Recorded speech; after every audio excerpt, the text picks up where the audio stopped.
Assalamualaikum warahmatullahi wabarakatuh. Perkenalkan, sini saya Ridwan. Saya bagian dari anggota pengurus SUM atau Serikat Usaha Mandiri. Baik, pada kesempatan kali ini kita akan berbicara tentang SUM itu sendiri. Apa sih itu SUM? Terus di wilayah apa sih SUM itu bergerak? Terus apa sih kinerja SUM itu? Mungkin untuk lebih enaknya kita udah ditemani bersama Mas Rashid ini sebagai demisioner pengurus dari pengurus SUM Rayon Pembebasan. Waktu dan tempat saya persilahkan. Mungkin pertanyaan yang pertama gini Mas, kadang-kadang kan kita tuh nggak paham ya SUM itu apa ya. Jadi mulai dari awal dulu, SUM itu apa sih Mas? Bismillahirrahmanirrahim. Assalamualaikum warahmatullahi wabarakatuh. Singkatnya gini, langsung ke depan aja ya, biar nggak kapiku ya. Jadi tadi kan kamu udah jelasin tuh, sebenarnya kan semua sebenarnya kepanjangan dari Serikat Usaha Mandiri. Jadi di dasarnya itu kasarannya aja, di SUM itu sebenarnya untuk mengajarkan kepada anak-anak pergerakan, khususnya PMI dalam hal ini, untuk belajar mandiri dan berdikari lah, kalau bahasanya berdikari berdiri di atas kaki sendiri. Dan memang kan kalau anak pergerakan itu kan biasanya kan apa ya, anti banget sama kapitalisme. Nah, itu sangat jadi ciri khasnya anak-anak pergerakan. Nah, di sini kita mencoba berusaha gimana cara kita mengikuti kapitalis, tapi kita juga enggak enggak bagian dari kapitalis, tapi kita juga enggak terus semena-mena sama yang lainnya. Artinya kita berarti jangan ada pabrik, jangan ada gini, tapi kita nggak bisa ngasih solusinya. Di sini kita berusaha untuk itu. Gimana sih cara kita mencari ekonomi, kita mencari uang atau mencari rezeki lah, rezeki menggunakan jalan-jalan yang tidak melanggar keadilan dan lain sebagainya. Kita berusaha untuk belajar. Nah, dasarnya Mungkin ini Mas, setelah kita tahu ya, tadi kan sampainya tuh bilang bahwa SUM itu bergerak di wilayah perekonomian lah gitu singkatnya. Nah, untuk sampean kan pernah mengalami menjadi pengurus SUM itu kan? ya. Mungkin bisa lebih diceritakan gitu pengalaman sampean, apa menjadi kendalanya, kemudian apa yang menjadi outputnya atau dan sebagainya gitu. Boleh bercerita gitu Mas? Oh ya. Kendala pertama di BSOR SUM itu ya karena sumber daya manusianya pertama. Karena SUM itu kan ibaratnya apa ya, dia kayak opo yo, analogi sederhananya ya, entar. Karena SUM itu kan ya tadi anak-anak pergerakan kan sebenarnya orang-orang yang menolak kapitalisme tadi, alias sama ekonomi itu kurang suka gimana gitu. Nah semua dari situ. Itu yang kadang-kadang kita nyari SDM-nya sulit. Kalau di masa aku ya, di masa aku nggak tahu di masa kalian. Di masa aku SDM-nya agak sulit karena mungkin sukanya kan anak-anak PMI itu di diskusi, terus di kesenian, budayaan gitu, geger, gazebo dan sebagainya itu kan. Kalau di SUM itu agak kurang karena tadi itu. Karena apa ya? Notabene sendiri PMI itu kan fokus ke perekonomian, beda dengan Kopma misalkan, atau dengan organisasi serupa kayak PEPI itu ada di Ekorsepi atau ada apa gitu kan. Itu emang fokusnya mereka ke sana. Tapi kalau karena di PMI sendiri kita masih bergerakan di jalan gitu kan. Jadi untuk dunia ekonomi agak sulit. Kendala pertama adalah menyadarkan mahasiswa bahwa kita harus fokus dari sisi ekonomi. Menyadarkan para mahasiswa pergerakan ini loh, kita harus fokus dalam untuk melawan kemiskinan, kita harus kaya tanda petik ya, maksudnya bukan kaya untuk diri sendiri. Untuk melawan kemiskinan, kita untuk membantu orang lain, kita harus punya uang, kita harus punya sumber daya. Kalau nggak punya itu lewat mana? Menyadarkan inilah kendala pertamanya. Kendala pertama nanti, wah ini kapitalis kemiskinan, wah itu dari teman-teman sendiri, dan itu umum, dan itu saya sadari hal yang wajar, biasa saja. Ya enggak anti kemiskinan itu, tapi memang caranya gitu. Nah, untuk sekilas info aja ya, bahwasanya untuk kepengurusan sekarang itu ada gini Mas. Jadi kita tuh bukan hanya untuk berjualan ataupun mencari uang aja gitu. Di program kepengurusan sekarang itu kita menyelipkan kajian ekonomi. Ya, itu. Jadi kenapa kita mengadakan kajian ekonomi itu? Ya kita itu gak hanya praktek, tapi teori juga kita butuh. Nah, perlu seperti itu. Makanya kita tuh proker tahun sekarang, insya Allah itu ada kajian ekonominya dan juga ada observasi industri, dalam artian kita nanti observasi datang ke tempat-tempat wilayah-wilayah yang sekiranya berpotensi untuk kita tuh bisa membuka usaha gitu. Seperti itu kurang lebih. Nah kemudian ini Mas, sampean kan di SUM ya, tentunya dulu pernah yang namanya jualan, ya kan, pernah jualan. Nah yang menjadi kendala ketika jualan itu apa sih Mas? Mungkin ya bisa diceritakan lagi pengalaman kayak misal ngadain bazar gitu, bayar buku apa yang jadi kesulitannya dan apa yang menjadi prosesnya. Itu kan yang terpenting sebenarnya kan kita tuh prosesnya bukan hasilnya. Iya, Pak, disum dua-duanya penting. Nah, gitu. Kalau main juga pusing nanti kan. Kalau tahu pusing juga ya.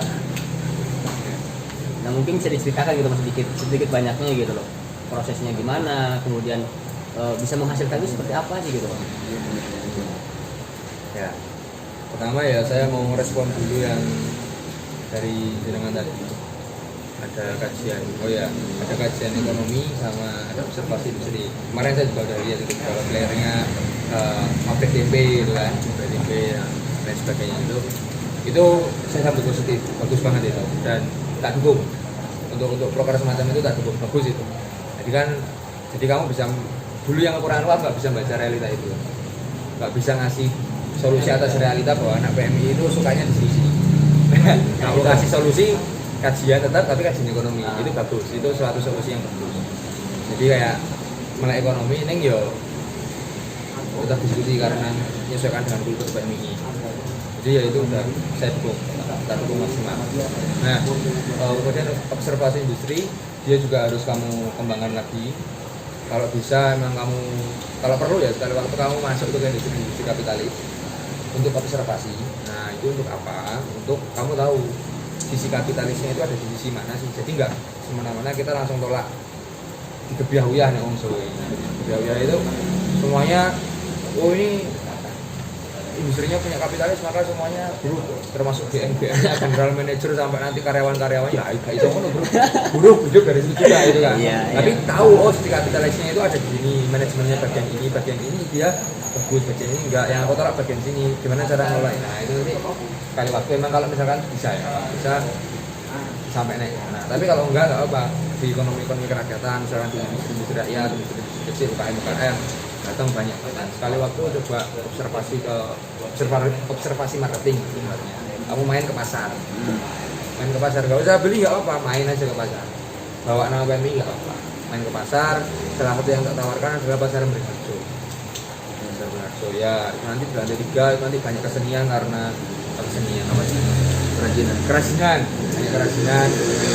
tangan yang estetik gitu kan. Nah, silakan main ke sana. Nanti temuin kelompok ketua pasarnya, itu ada 2-3 itu ketua pasarnya, kamu itu untuk observasi itu jadi salah satu saran. Boleh dilakukan, boleh nggak ada kewajiban itu kamu lakukan, saran dari aku. Nah kemudian ketika dagang itu prosesnya dulu kita proker dulu itu sebenarnya cuma tak bagi 3. Pertama karena aku lihat SDM dulu, terus terang aja SDM dulu paling sedikit antara yang lain. Dan itu alhamdulillah hanya nggak aktif. Nggak aktifnya bukan karena udah itu sebelumnya itu lah kok sih nggak aktif gitu. Tapi buat yang sum mohon maaf ya, karena termasuk aku juga kemarin orang aktif karena ini nanti juga kritikan terhadapku dan terhadapmu dan sampai terulang evaluasi dari aku dan itu nggak aktifnya bukan tanpa alasan. Pertama aku pas itu aktif di 4 organisasi sebagai pengurus semua. Nah itu makanya aku di awal kan nanya sama kamu ikut organisasi nggak? Ternyata kamu ketua SA gitu kan. Terus oh ketuanya siapa? Nusidi katanya. Nusidi aku tanya Nusidi ikut organisasi nggak? Karena kenapa? Di awal-awal mungkin kita menggabung pas awal-awal aku juga sama. Aku bisa mesti ini 4 organisasi bisa. Tengah jalan kacau. Tengah jalan kacaunya kenapa? Kan simpelnya aja rapat itu kan paling nggak 1 jam sampai 2 jam. Itu nggak pakai molor ya, nggak pakai yang lain-lain ya. Dan rapat kan bayangkan sore dan malam. Bisa bayangin aja kalau 4 organisasi pada satu hari yang sama kita harus bagi waktu 4 sampai 8 jam di malam itu. Pertama habis biaya duit, yang kedua tenaga. Kenapa duit? Mesti dikasih. Gak benar nih kita nggak beli. Iya. Ya kan? Beli. Yang 4 kali rapat kan berarti 4 kali beli ya. Terus yang kedua, kita waktunya capek di jalan sana, dan biasanya nggak dekat-dekat tempatnya. Misalkan bisa umat rep BKB, kita rep BKB itu masih itu rapatnya kan nggak bisa kita tarik gitu. Dan mesti di sini nanti pindah lagi ke sini, dan itu ternyata badanku sendiri yang nggak kuat gitu. Dan itu tak sarankan buat kalian pengurus selanjutnya. Tapi tak tanya lagi sekali lagi, kalau misalkan kamu udah ada fokus di SA, misalkan SA nambah mana SA sama sumus gak apa lah, loro gak apa, masih ditolerir lah itu. Tapi jangan lebih dari 2 itu, termasuk musiki. Kalau musiki nanti ketuamu atau siapapun itu, khususnya ngurusin ya, kalau anggotanya mah bebas. Tapi kalau untuk yang ngurusin itu saranku 1 aja, 1 atau 2, wis maksimal 2 aja. Itu udah maksimal banget untuk masuk ke organisasi. Nah itu langsung masuk ke evaluasi dulu. Kemarin adalah yaitu konsep awalnya bagus mas aku. Konsep awalku itu dulu aku bikin bahasannya aku korporasi ya, sebagai korporasi, sebagai perusahaan itu ada 3 korporasi utama. Itu dulu ada 3, yaitu pertama adalah pembebasan bookstore. Pembebasan bookstore itu nanti kita akun, rencananya pengen bikin akun khusus jual buku. Jual buku-buku apa? Buku-buku pergerakan. Kita fokusnya ke buku-buku pergerakan, entah pergerakan kanan, kiri, tengah, oke, pokoknya juga oke. Iya, pergerakannya, mohon maaf ya, pergerakannya orang-orang komunis ya kita jual, pergerakannya orang-orang Islamis tradisionalis radikalis kita jual, pergerakannya orang-orang nasionalis kita jual. Untuk apa? Kita buka wacana, bukan dukung salah satunya atau yang mana. Kita buka wacana sebagai pemikirnya Usuluddin Suka yang terkenal dengan bahasanya atau disebut dengan liberal itu. Kita nggak boleh nutup satu pintu untuk membaca. Kita buka banyak pintu. Nah, di sini pembebasan bookstore hadir untuk itu, untuk membuka pergerakan. Selain itu kita juga bisa tahu, oh ternyata kekurangan di ideologi ini ada di sini, kelebihannya ada di sini. Kekurangan ideologi ini ada di sini, pergerakan ini kurangnya di sini, kelebihan di sini. Dan itu rencana awalnya, dan itu memang sudah diperlukan. Tapi alhamdulillah hasilnya nggak sesuai ekspektasi. Hasilnya ya alhamdulillah sudah bisa jualan buku yang baca. Tapi baru itu belum berhasil kalau kayak bikin bikin akun Shopee gitu kan. Sebenarnya kan sederhana, nih konsepku dulu mas, itu sederhana banget. Ini tak sebarin di sini. Barangkali mau kalian contoh sebagai mahasiswa atau apapun, atau kamu juga boleh. Ngembung dulu. Kalau aku kemarin ngincernya SAP, terus terang aku sebenarnya nggak apa ya, SAP bisa lagi. Rencananya ngembung dulu ke SAP. Kenapa SAP? Soalnya di sana ada diskon toh, diskon 20%. Nah aku jual harga nggak diskon boleh nggak? Boleh mau jual. Tapi nambung dulu, nah aku mau jual barangnya dan beli sellernya. Nah aku nggak perlu stok barang dong. SAP kan dekat. Iya. Nggak perlu ongkir pesan-pesan kemana. Aku mau cek harga gampang, mau cek barang masih apa enggak gampang, tinggal ke situ. Nah rencananya itu tak data aja begitu nanti apa pergerakan ada apa aja. Aku ngomong Pak, saya pengen jual ini. Saya jual dengan harga segini. Kita beli ke sini kalau dapat diskon tambahan ya alhamdulillah, enggak juga nggak apa-apa. Misalkan di situ bandrolnya 100.000, biasanya kan ada diskon 20.000 tuh, 20%, 80.000. Kan kita beli 8, kita jual itu 100 sesuai yang ada di situ, sesuai bandrolnya di situ. Ada dapat untung untuk ngajarin gimana cara memasarkan marketing dari kita jadi perantara distributor, jadi pihak satu ke pihak lain. Itu untuk ngajarkan ke situ. Ajaran di distributor. Nah itu belum berhasil. Yang barangkali bisa kalian coba kalau mau. Ini saran ya. Saran. Sekali lagi saran. Nggak ada paksaan untuk itu belum berhasil untuk itu, yang akhirnya berlaku bisanya malah di bazar buku. Yang memang itu juga bazar buku juga jadi broker, cuman alhamdulillah baru bisa di situ. Tahapnya itu sudah cukup berhasil. Dulu kan berhasil dapat alhamdulillah. Coba lagi teman-teman, tapi sudah dapat. Nah, kemudian yang 2 itu adalah pembebasan store. Ini kan bookstore, ini pembebasan store. Pembebasan store itu kita fokusnya ke baju. Pembebasan merchandise, sorry. Pembebasan store itu yang menaungi semuanya. Pembebasan merchandise itu yang jualan baju, yang hitungan kunci, yang rencana kayak gitu-gitu. Yang merchandise-nya Usuluddin lah, apa namanya? Pembebasan Usuluddin. Itu yang jadi fokus kita. Nah, kalau rencana aku dulu, ini mungkin kamu belum bikin desain kaosnya kan? Belum. Nah, kalau misalkan jualan kaos, baju atau apa, saranku kamu bikin yang khas PMI tapi nggak ada logo. Misalkan Gus Dur kan khas PMI banget, whiteboardnya Gus Dur yang kayak kalian juga di atas masih ngebar gitu, itu menurutku keren ya kayak gitu. Itu tak apresiasi, bagus itu. Karena apa? Ini kalau dalam kacamata marketing ya, kalau pakai logo PMI yang beli itu anak PMI. Tapi kalau Gus Dur, nah itu meluas, marketing meluas, market pasar meluas. Di sini bagus banget itu. Misalkan untuk latihan jualan ini sekaligus belajar strategi pasar. Nah ini saran. Itu pas itu gitu. Tapi alhamdulillah berhasil. Tapi order cukup satu yang pembahasan di dalam. Nah itu alhamdulillah. Kemudian merchandise sama satu lagi kemarin itu pembahasan food. Nah itu kita rencana jualan. Ya istilahnya food lah, padahal jualannya naik jualan apa gitu. Tapi ya alhamdulillah pas ada waktu juga bareng pandemi dan lain sebagainya kan. Jadi biasanya kita taruh jualan-jualan di sampul dan sebagainya. Kemarin juga belum, kalian buatan food ini malah belum mulai. Dan kalau misalkan kalian mau, aku bisa kasih resep-resepnya, jualannya mau apa aku bisa kasih. Iya, besok buat Pak Rayon, Pak Ketua Rayon ini segera. Nanti masalah itu gampang. Misalkan butuh berapa alat itu gampang. Nah, jadi cara bikin nanti tak tawarin ada berapa makanan yang bisa tak jual. Aku bisa buat berapa makanan bisa dijual, ada harga jualnya, nilai jualnya lumayan, pasarnya juga lumayan tinggi. Dan simpel, apalagi kalau bisa offline mahasiswa, itu peluang banget yang dijualan.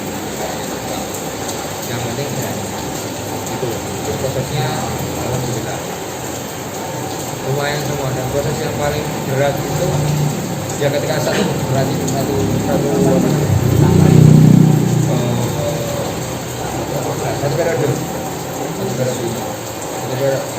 yang berat. Karena apa? Paling susah itu mau terus kalau misalkan kamu hanya organisasi, insya Allah nggak itu. Insya Allah nggak itu. Makanya kenapa capek?